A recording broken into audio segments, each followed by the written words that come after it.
आज के वीडियो में हम सिर्फ इतना देखेंगे कि सी पी फ्यूचर एग्जैक्टली क्या होता है, जो हम एफ एन ओ सेगमेंट कहते हैं वो एग्जैक्टली क्या होता है।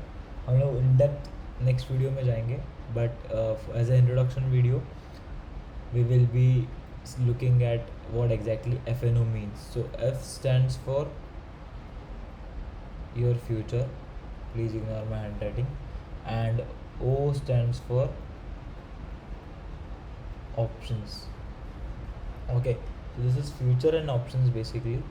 So what is exactly a future and what is exactly an option, अभी हम लोग वो देखेंगे. So this is clear. FNO means futures and options. Okay, so in futures we have a direct segment. Let's first of all understand कि ये futures आते कहाँ से हैं. So both future and options are derived from stocks. Okay, stocks is an underlying asset. जो future होता है, future has a direct index with the stock. So for example, if a stock price goes up by 1 rupee, future will go up by 1 rupee. Okay, if stock price goes down by 1 rupee, your future will go down by 1 rupee. This is known as future. So future is directly correlated with your stock and वो direct trace करता है, जिसको अगर technical language में हम बोले तो delta. इसका जो डेल्टा होता है वो 1 होता है. That means if this goes with 1 rupee upside, this will future will also go 1 rupee upside. If stock is going 1 rupee downside, future will also go 1 rupee downside. So that is why its delta is absolute 1. There is no fluctuation in delta when it comes to futures. Okay, and that is why it is pretty much easy to trade, but budget expense, capital intense है, because if you are trading in futures, capital is much more required. उसको हम reduce कैसे करेंगे वो हम जल्दी next videos में सीखेंगे with the help of hedging. There is a concept called hedging, जहाँ पे आप हम देखते हैं उस concept को coming futures में, coming videos, future videos में basically. So hope definition of future is clear here, जहाँ पे अगर स्टॉक 1 रुपया ऊपर जा रहा है, फ्यूचर भी 1 रुपया ऊपर जाएगा. अगर स्टॉक 1 रुपया कम आ रहा है, फ्यूचर भी 1 रुपया कम आएगा. As simple as that. मैं फटाक से वाइट बोर्ड क्लीन करता हूँ. ओके, सो फ्यूचर समझ में आ गया. अब हम जाएंगे ऑप्शंस की तरफ. सॉरी, अब हम जाएंगे ऑप्शंस की तरफ. ये है स्टॉक, इसका प्राइस है 100 रुपीज़. एग्जाम्पल,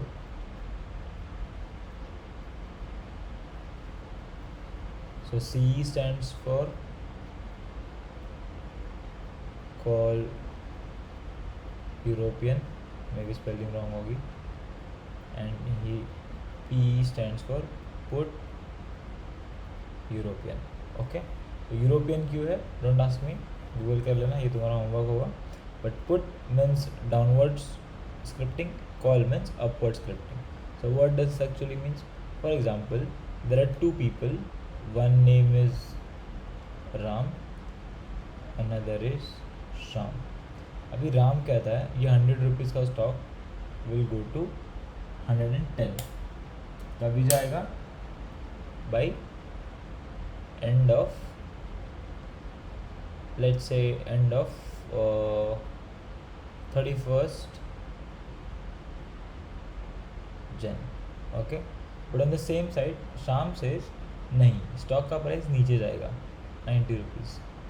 ओके, अब ये दोनों के व्यू अपोजिट है, तो this both guys will bet on this particular stock by giving a premium of 10 rupees. दोनों का डिफरेंस 10 है, तो राम ने 10 रुपीज़ दिए, शाम ने 10 रुपीज़ दिए, तो टोटल वैल्यू हो गया 20 का.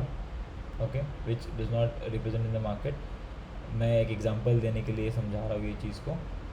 सो ये दोनों एक सम अमाउंट ऑफ प्रीमियम देंगे कि if this goes to this value, मैं सही हो गया, और अगर शाम बोलता है कि 90 रुपीज़ पे जाएगा और 90 रुपीज़ गया तो शाम से ही हो गया.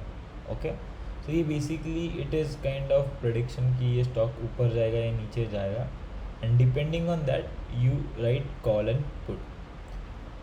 बट डज दैट मीन कि मैं कॉल कॉल स्क्रिप्ट कर रहा हूँ मतलब मैं ऊपर ही जाने के लिए बेट कर रहा हूँ? No, there are two things in this also. One is call selling, जिसको हम कॉल राइटिंग भी बोलते हैं मार्केट लैंग्वेज में. यहाँ पे भी सेम होता है, call selling and writing. Okay, then there is C, buying, P, buying. ठीक है. So how this works is, for example ये केस में ये वाला जो कॉलम है ना, ये शाम है इधर, बिकॉज शाम क्या बोल रहा है? शाम बोल रहा है प्राइस नीचे जाएगा, यानी वो कॉल बेच रहा है. Okay, so call is equals to I am betting on things to go up.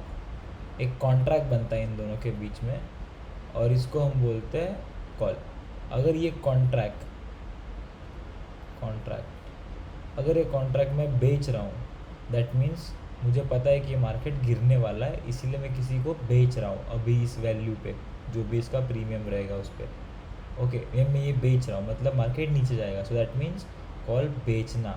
अगर एक पर्सन कॉल बेच रहा है मतलब वो उस पर्टिकुलर स्टॉक पे या फिर इंडेक्स पे नीचे जाने के लिए बेट ले रहा है.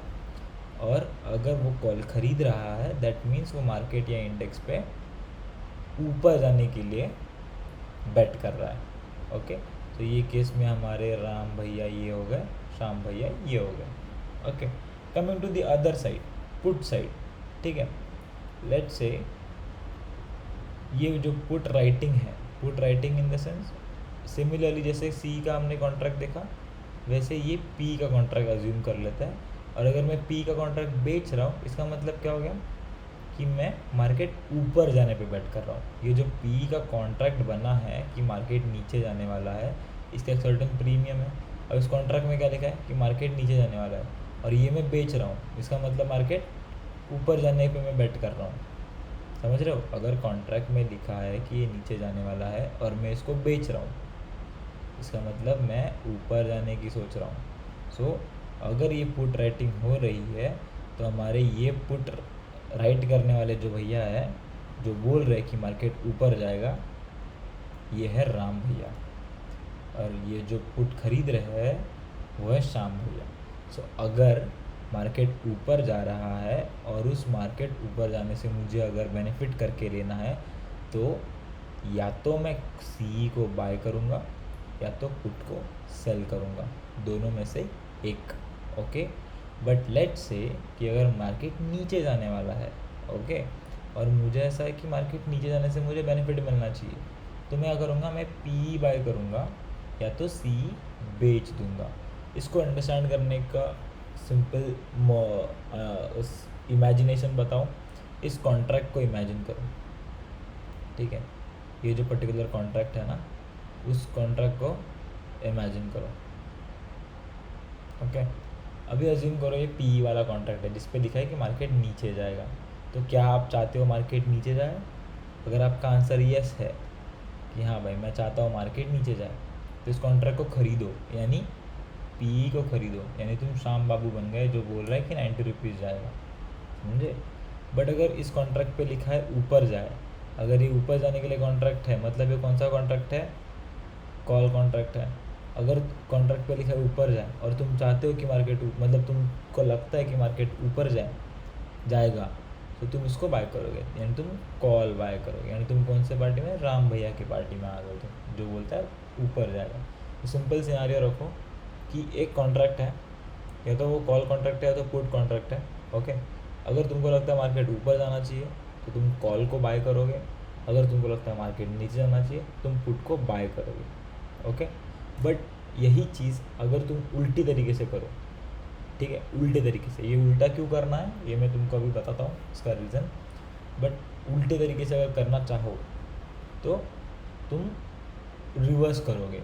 रिवर्स कैसे करोगे? अगर मार्केट नीचे जाने वाला है, अगर तुमको लगता है कि मार्केट नीचे जाएगा, तो तुम क्या करोगे? कॉल को बेच दोगे, ठीक है। और अगर तुमको लगता है कि मार्केट ऊपर जाने वाला है, तो तुम पुट को बेच दोगे, ओके। बस तुमको एक कॉन्ट्रैक्ट वाला एग्जांपल मेटाफर याद रखना है कि एक कॉन्ट्रैक्ट है जिस पे लिखा है मार्केट नीचे जाने वाला है, तो क्या तुम उस प्रेडिक्शन से अलाइन करते हो? क्या तुमको लगता है कि मार्केट नीचे जाएगा, तो उस कॉन्ट्रैक्ट को खरीदो, यानी पुट को खरीदो, ओके। बट अगर उस कॉन्ट्रैक्ट पे लिखा है ऊपर जाएगा, यानी वो कॉन्ट्रैक्ट कौन सा है? Call contract. तो तुमको लगता है कि मार्केट ऊपर जाने वाला है, तो तुम उस पर्टिकुलर कॉल कॉन्ट्रैक्ट को खरीदोगे। आई होप मैंने सिंपल तरीके से समझाने का ट्राई किया। अगर कंफ्यूजिंग लगा तो मैं एक और वीडियो डेफिनेटली बनाऊंगा। ये वीडियो ख़त्म नहीं हो रही है, रुक जाओ भाई, रुक जाओ। ये जो राम और शाम का एग्जांपल है, इसमें तुम ये वाला टेबल याद रखो, ठीक है। इसको स्क्रीनशॉट कर लो जब तक तुम सीख ना जाओ। ये क्या कह रहा है? श्याम बाबू यहाँ पे कॉल राइट कर रहे हैं, यानी श्याम बाबू नीचे जाने के लिए बेट कर रहे हैं, ठीक है। यहाँ पे वो पी बाई कर रहे हैं, यानी श्याम बाबू नीचे जाने के लिए बेट कर रहे हैं। पुट सेल किया मतलब ऊपर जाने के लिए बेट किया। सी बाई किया मतलब ऊपर जाने के लिए बेट किया, ओके। तो ये अंडरस्टैंड हो गया। आज के वीडियो में सिर्फ इतना ही। हम इसका कोर कंसेप्ट अगले वीडियो में देखेंगे। ओह सॉरी, ये तो बताना मैं भूल गया कि तुम सी पी क्यू बेचोगे, ठीक है। ये भी हम अगले वीडियो में देखते हैं, वरना ये वीडियो में बहुत कंफ्यूजिंग हो जाएगा। फ़िलहाल के लिए हम लोग यही समझ के लेते हैं कि अगर मार्केट ऊपर जाना है तो मैं सी को बाय करूँगा, कॉल ऑप्शन को बाय करूँगा। अगर मार्केट नीचे जाने वाला है तो मैं पुट ऑप्शन को बाय करूँगा, तो मैं पुट ऑप्शन को बाय करूँगा, ओके। आज के लिए इतना ही। Will see you in the next video.